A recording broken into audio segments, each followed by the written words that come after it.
Hi there guys, welcome to another episode of the Cover Zero Show with me, your host, Simon Conboy. Continuing on with my franchise and draft review series covering the last decade, this episode will be focused on the Arizona Cardinals.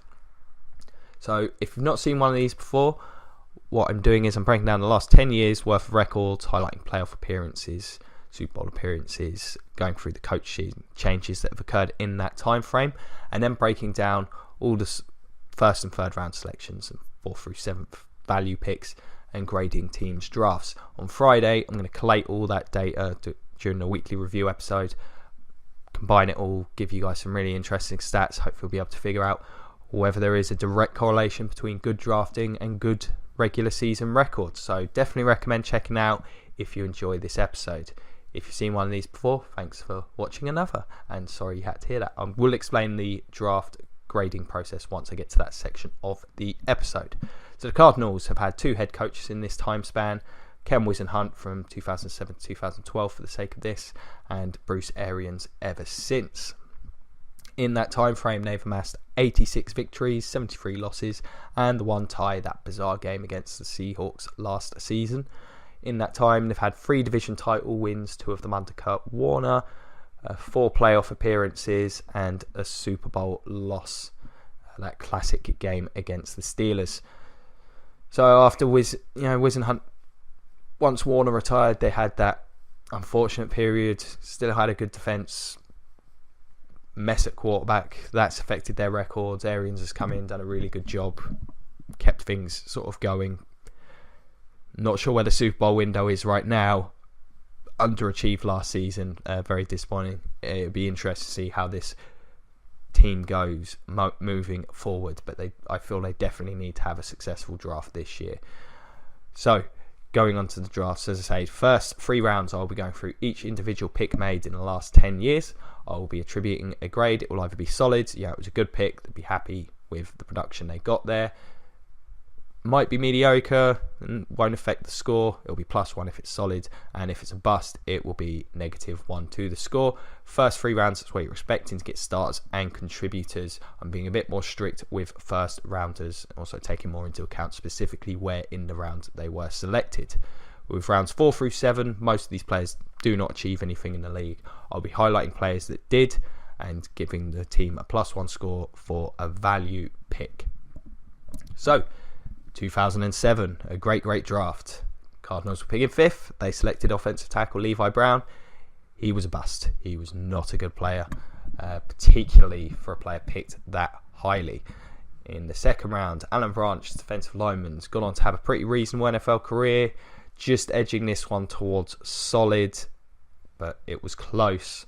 In the third, Buster Davis, a linebacker, he did absolutely nothing. He was a bust. And in the 5th, Steve Preston. Some Cardinals fans might remember him. He was a pretty reasonable wide receiver for a period of time. He will go down as a value selection. In 2008, the team selected Dominique Rodgers-Cromartie with the 16th overall pick. He's had a good career. Cardinals, he was a bit up and down. He's probably better as he got older, to be honest. Seemed to be more focused on football. I'll give them a solid, but it's close. This could easily be mediocre. It's partly for his career, not so much just what he did with Arizona. In the second, Calais Campbell, great pick. He was fantastic for them. Will be playing for the Jaguars next year. But yeah, that's a home run of a pick for a second rounder. They're one of the best players at his position. In the third, Early Doucette, the wide receiver, he was a bust.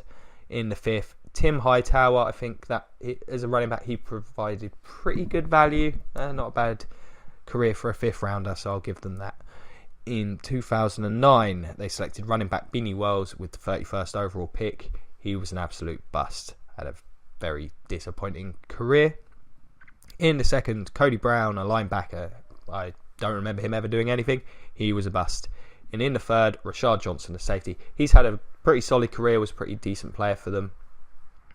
Give that solid for a 3rd rounder. First, second, it might be mediocre, but for a 3rd, good career, good job. And in the 4th, defensive back Greg Toller, who's also had a pretty reasonable NFL career. He will go down as a value selection. 2010, they selected nose tackle Dan Williams with a 26th overall pick. Not quite good enough to be solid. He's pretty reasonable player. I just think you want a bit more from a first rounder than they got, but definitely not a bust either. It just goes down as mediocre.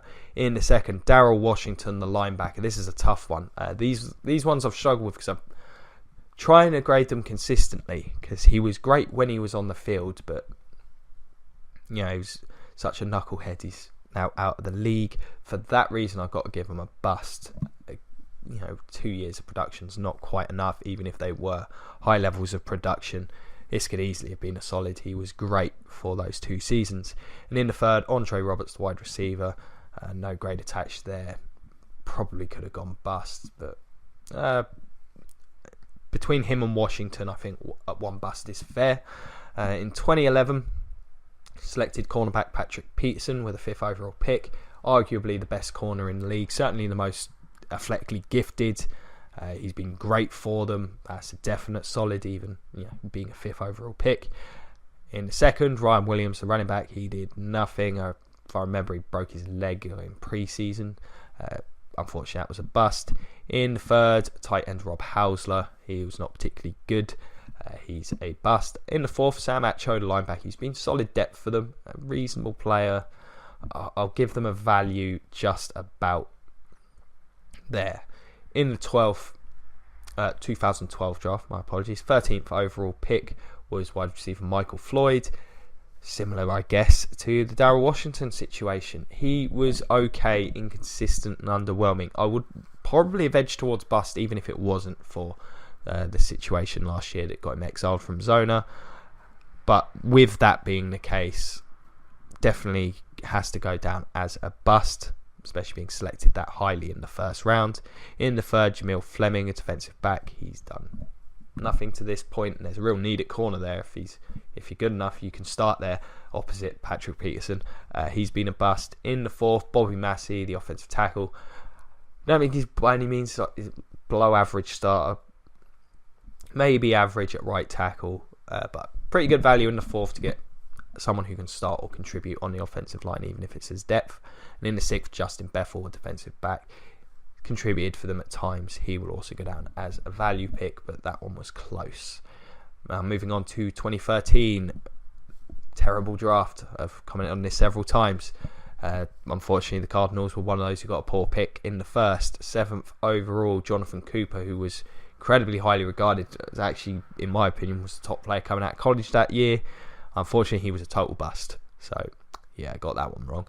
In the second, Kevin Minter, the linebacker, just signed with the Bengals. He's had a reasonable NFL career. Probably not quite good enough to be solid, but perfectly fine. No grade there. In the third, Tyrann Mathieu, definitely solid. 2 years ago was a defensive MVP candidate. Was great. So, yep, solid there. In the fourth, Alex Okafor and Andre Ellington. Between the two of them, I gave them 2 value picks. I may change that for tomorrow and maybe just make it 1. I'm not sure they got quite enough out of them to constitute 2 separate values, but we'll stick with that for now. I may change it tomorrow, see how I feel. Now, moving on to the last 3 drafts, a little bit more fence. There's a bit more fence sitting, as you might expect. Some of these players have not played enough for a definitive conclusion to be made about them, so just bear that in mind. However, if I feel strong about a player, I will give them a grade. 27th overall selection, safety Dion Buchanan, who they've used in that new hybrid linebacker safety role. He's been fine. Could edge towards solid, but I'm just going to hedge my bets there for the moment and just go, it's been fine. Second round, Troy Nicholas, the tight end. He's been a bust.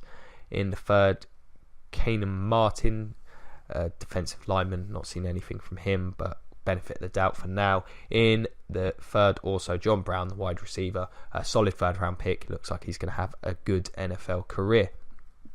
2015, first round pick DJ Humphries, the offensive tackle, been heavily criticised by Bruce Arians himself. Not going to grade it a bust at this point, but it could well end up being. It's close. In the second, Marcus Golden, the linebacker, he was solid for them last year. I'll give that solid at this point. In the third, David Johnson, that's one of the best running backs in football. That's an easy solid. He's been great.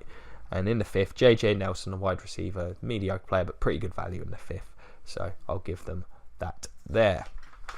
And last year's draft in the first, defensive lineman Robert Nkemdiche looks like he's going to be a bust to me. I suspect it coming out. I can see why they selected him, but it's looking poor at this point. But I'm not going to jump to a conclusion yet, as much as I kind of want to.